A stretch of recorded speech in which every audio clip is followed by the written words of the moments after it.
नमस्ते वास्तुपुरुषाय हुष्यायाभिरतः प्रभु मद्गृहं धनधान्यादि समृद्धं कुरु सर्वदा। এই মন্ত্র নিত্য বাড়ির ঈশান কোণে দাঁড়িয়ে বা বসে উত্তর বা পূর্বমুখী হয়ে 21 বার 28 বার বা 108 বার করে করুন।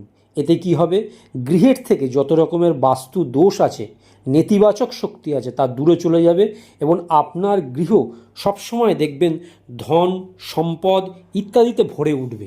এছাড়াও এই মন্ত্রটি আমি যেরকম স্ক্রিনে দেখাচ্ছি, ভোজ্যপত্রের ওপর লাল কালি দিয়ে লিখে বাড়ির 4টি কোণ অর্থাৎ ঈশান কোণ, অগ্নিকোণ, নৈরথ কোণ এবং বায়ুকোণ 4টি কোণায় ভালো জায়গায়, যেন টয়লেট বাথরুমের ওপরে রেখে দেবেন না, ভালো জায়গায় যেখানে পরিষ্কার শুদ্ধ ভালো জায়গায় রেখে দেবেন।